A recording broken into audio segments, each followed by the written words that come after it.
1 Kings chapter 14. At that time Abijah the son of Jeroboam fell sick, and Jeroboam said to his wife, Arise, I pray thee, and disguise thyself, that thou be not known to be the wife of Jeroboam, and get thee to Shiloh. Behold, there is Ahijah the prophet, which told me that I should be king over this people. And take with thee 10 loaves and cracknels, and a cruse of honey, and go to him. He shall tell thee what shall become of the child. And Jeroboam's wife did so, and arose, and went to Shiloh, and came to the house of Ahijah. But Ahijah could not see, for his eyes were set by reason of his age.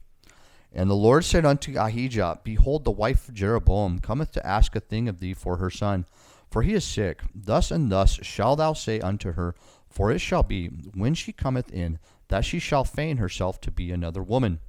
And it was so, when Ahijah heard the sound of her feet, as she came in at the door, and he said, Come in, thou wife of Jeroboam. Why feignest thou thyself to be another?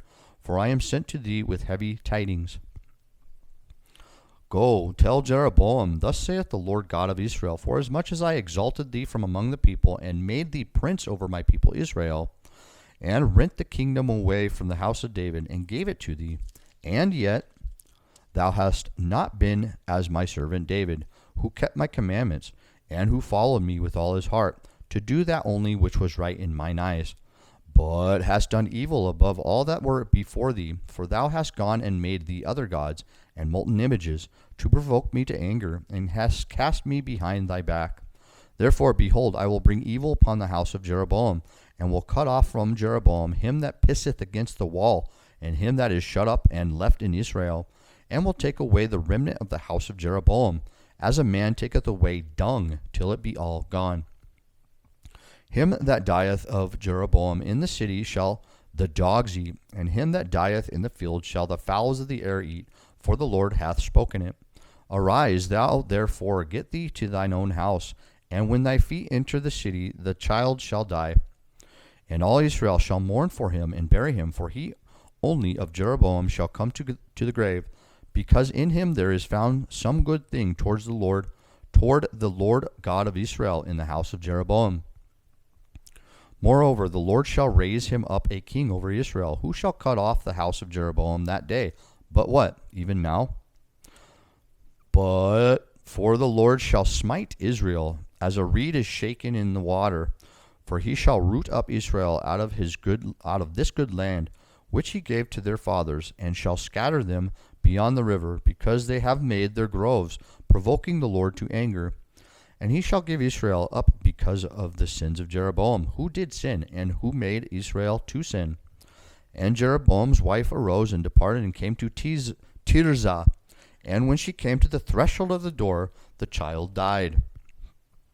And they buried him, and all Israel mourned for him, according to the word of the Lord, which he spake by the hand of his servant Ahijah the prophet.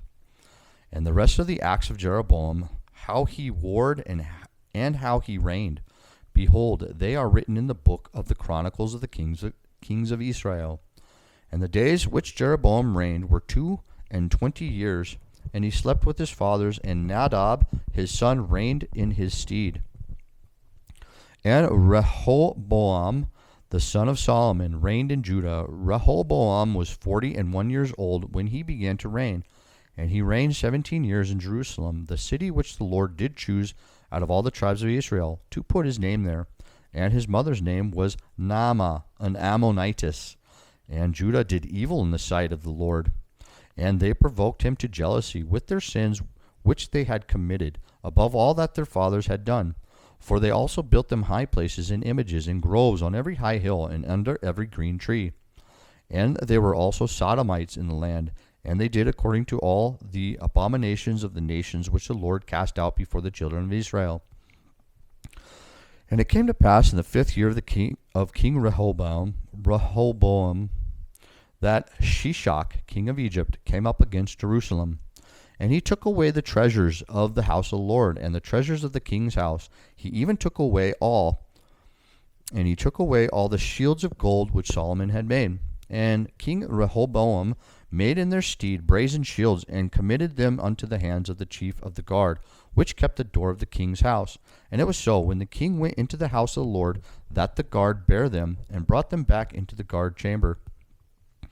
Now the rest of the acts of Rehoboam, and all that he did, are they not written in the book of the Chronicles of the kings of Judah? And there was a war between Rehoboam and Jeroboam all their days. And Rehoboam slept with his fathers, and was buried with his fathers in the city of David. And his mother's name was Naamah, an Ammonitess, and Abijam, his son, reigned in his stead.